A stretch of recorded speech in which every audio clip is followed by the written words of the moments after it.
Daniel New, father of Michael New. For those of you who may not remember or may not have heard of Michael New was a young specialist who was going to be sent to Macedonia under, basically he was going to be sent over as a mercenary for the UN, and he refused to wear UN insignia, stating that, hey, I'm obeying the Constitution, I swore to uphold and defend it against enemies foreign and domestic, I cannot be a hired mercenary, therefore I'm not going to obey this unlawful order. In fact, he's required, as we saw from Nuremberg, to not obey an unlawful order. That's what came out of Nuremberg. You have to, you have to disobey an unlawful order. So we're going to go to that video right now. It's about 11 minutes long. This was taken at the Silver Eagle Taphouse in McQueeny, Texas, a wonderful place. He refused to put on the blue helmet. Same as it was in Douglas MacArthur's day. Again, reporting for the Tie That Binds and the Freedom Report, and I have the distinct pleasure tonight. We're at the Silver Eagle Taphouse for the Gulf War veterans. It's being put on. It's a fundraiser being put on by Captain Joyce Riley, telling the truth about Gulf War illness. And we ran into Daniel New, father of Michael New, who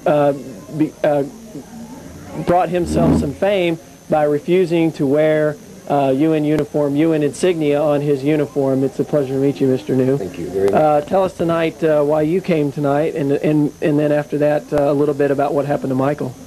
Well, there are a few organizations that have been as supportive as the American Gulf War Veterans Association in terms of supporting Michael, and we support their issue. We think that what was done to our Gulf War veterans was a travesty, and what Joyce Riley is doing is a very important message to get out to guys who are sick and who are being told by the Veterans Administration or by the medical doctors that it's in their head, but they're dying from it, and they're dying from this disease that they tell them is in their head. And so we think it's a very important issue, and one that affects lots of veterans, because what's at stake there is an issue basically of having been lied to by our own government. And so that's why we support Joyce and Captain Riley and her husband and Dave early on even before we knew about Joyce, or had just heard about her back in early '96, I guess, maybe late '95. He interviewed me on his radio station in Waterbury, Connecticut. He had a little talk show up there. I remember that. And when he did, he then, the next day or two, he was thinking about Michael, and he was working on a carpentry job, and he kept thinking about this little phrase going through his head: a patch of green in a sea of blue. And he was seeing Michael, he was just watching and this thing turned into a song, which he's written, and he sang it tonight. I don't know if you heard it. It was excellent. It was very excellent. And that's a good song, and maybe you guys can get a cut of that to put on your program.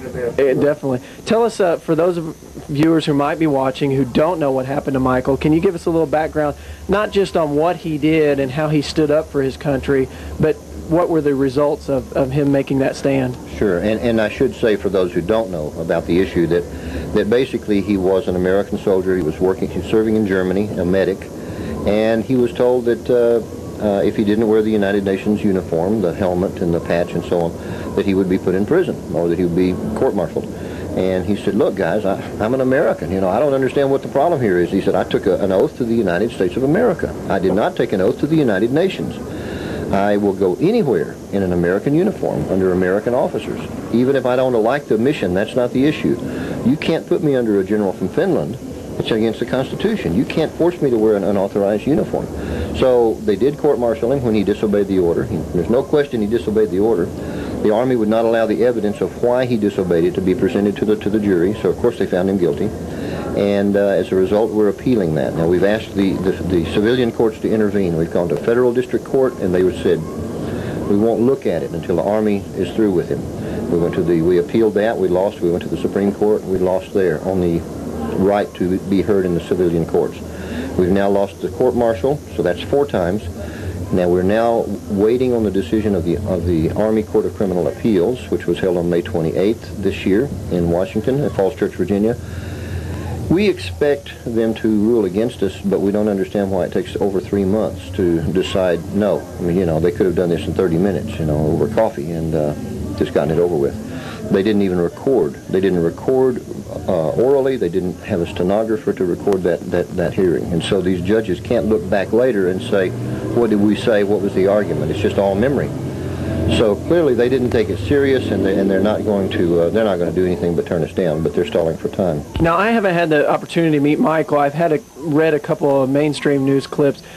Tell me, my understanding of it is before all this happened, I mean, we're not talking about a person that has disrespect for authority, are we? We're talking about a person who has always just towed the line and been just straight and narrow. And I'm not going to say I'm not going to call this out of the ordinary for him, but you would definitely say that, you know, he is not a person that shucks authority. Is that correct? Absolutely not. Absolutely. Michael was a model soldier. He was offered what they call a green to gold program, which is where an enlisted man moves to an officer's program. Oh, that is not. I can tell you, I was in the Air Force. That's not an easy thing to get. They asked him if he would be interested in that, and he said, well, you know, guys, look, I'm from East Texas where they have trees.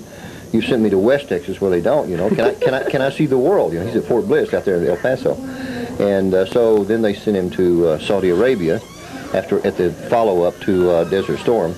And he said, yeah, it's a lot like West Texas with camels, you know, and so can I see some more of the world? And so then they sent him to Germany. And it was just a matter of time. He had already been promoted early. He was promoted earlier than he was supposed to, which you understand how they can do that with a sergeant and an officer signing off on it. And he was in line for sergeant's promotion, but had to wait for time. He was a good soldier, and he had saved several lives on maneuvers, and he loved it. And you'll appreciate this. He said once to me that, he said, I get up every morning and I say, I could do 20 years of this standing on my head. I love this life, you know. And then he'd go to bed every night and he would say, I'm going AWOL in the morning, you know. you know how you have this love-hate thing that goes on all the time. All too well. But he was a good soldier, and he was seriously considering a career. Talk a little bit about what motivated this decision. Why is this? I know why it would be important to me to not wear that insignia. Why was it important to him to not wear that insignia? You know, a lot of people have wondered if he agonized over it, and it was an instinctive thing. He said. He called me up and he said, you know, Dad, they've asked me, he said, I think I'm going to be court-martialed. And I said, what have you done? That must be true. I was going to say, in light of what you just told me, that had to be a pretty shocking. I mean, I thought, what on earth have you done? I was already thinking it was an accident. I mean, you know, you're making up excuses for your son. He said, well, I haven't done anything. And I said, all right, then why would they court-martial you? And he said, well, it's for something I'm going to not do. And I said, and what on earth is that? And he said, well, they've told me I have to wear this blue helmet. And I said, well, and we understood immediately, you know, what the implications were. But he said, you know, it seems to me, Dad, that first of all, I took the oath to my country, an exclusive oath, and I don't see how they can force me to shift my allegiance to a foreign power, which the United Nations is. By law and by treaty definition, it's a foreign power. And he said, if they can force me to wear that hat in Europe, well, then what's to keep them from forcing me to wear it in Texas someday? I mean, you know, geography is no defense. You can't say, well, sure, Sarge, you have the authority to make me do it there, but not here. So the question, it's a matter of time, and I think the day will come when we will see blue helmets in America enforcing the New World Order. I have gotten a lot of emails recently about alleged UN troop movements. I haven't been able to go and follow up on them. It's something I'd like to do, but already we're seeing some forces, at least it's being alleged, doing exercises in different areas of the country.